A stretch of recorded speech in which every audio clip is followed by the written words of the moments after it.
আসসালামু আলাইকুম সুপ্রিয় দর্শক, দেশ ও দেশের বাইরে থেকে যে যেখান থেকে আজকের প্রতিবেদন দেখছেন সকলকে প্রীতি ও শুভেচ্ছা জানিয়ে শুরু করছি চলনবিল কৃষিবার্তা ইউটিউব চ্যানেলের নতুন আরও একটি ভিডিও। সুপ্রিয় দর্শক, আজকে একটা হাঁসের কিন্তু পা পোড়া রোগ সম্পর্কে আপনাদেরকে কিভাবে এর চিকিৎসা দিবেন এবং এই পা পোড়া রোগ হলে লক্ষণগুলো কী কী এগুলোই দেখানোর চেষ্টা করব।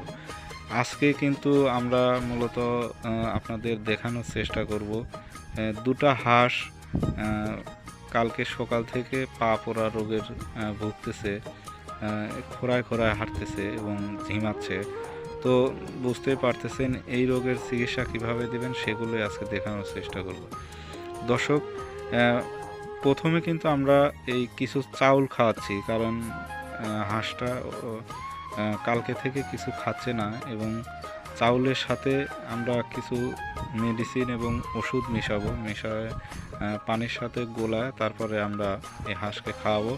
ইনশাল্লাহ এই ওষুধগুলো খাওয়ালে পা পোড়া রোগ ভালো হয়ে যাবে।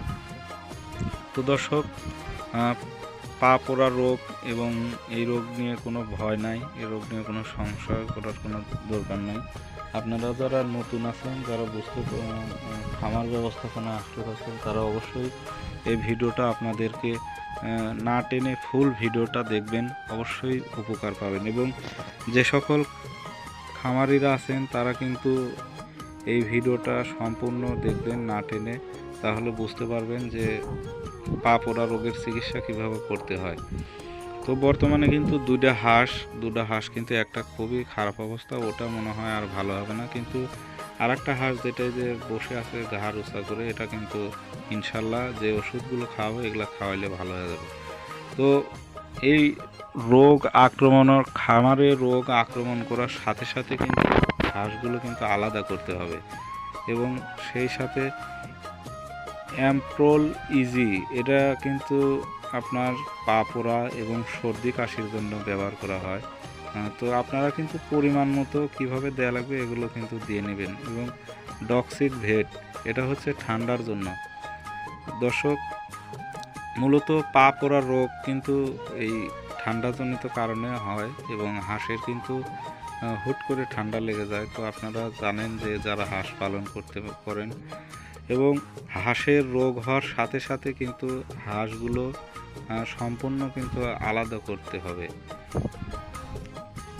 তো আপনারা বুঝতেই পারতেছেন যে এটা কিন্তু আর একটা ওষুধ দেওয়া হলো মাইক্রোনিট, এটা কিন্তু আপনার পা পোড়া রোগের জন্য দেওয়া হয়। তো আপনারা যে কয়টা হাঁস সেই পরিমাণ কিন্তু আপনারা দিবেন এবং আপনার পরিমাণ মতো কীভাবে দেয়া লাগবে সেখানে লেখা থাকবে, ওই লেখা পরে আপনারা পরিমাণ মতো দেবেন।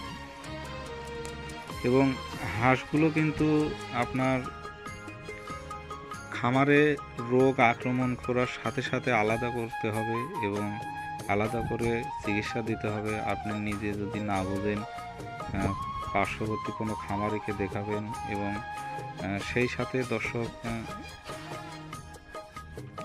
আপনি যে ডাক্তারগুলো থাকে সে ডাক্তারকে দেখাবেন।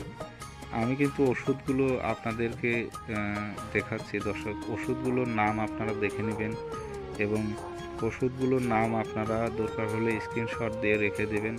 এই ওষুধগুলো কিন্তু আপনার খামারে প্রতিনিয়ত লাগবে, কারণ এই রোগটা কিন্তু পা পোড়া রোগ হুট করে হয় এবং প্রতিনিয়ত হয়। এবং হাঁসের কিন্তু ঠান্ডা, আপনারা জানেন কি না জানি না, প্রতি সপ্তাহে কিন্তু আপনার হাঁসকে পানির সাথে নির্দিষ্ট পরিমাণ ঠান্ডাজনিত যে রোগগুলো আছে এই ঠান্ডার ওষুধ কিন্তু মিশিয়ে খাওয়াতে হয়। তো দর্শক, ঠান্ডা লাগুক এবং না লাগুক, তারপরে কিন্তু এই আপনার খাওয়াতেই হবে ঠান্ডার ওষুধ, তাহলে খামারের হাঁস রোগ আক্রমণ করবে না।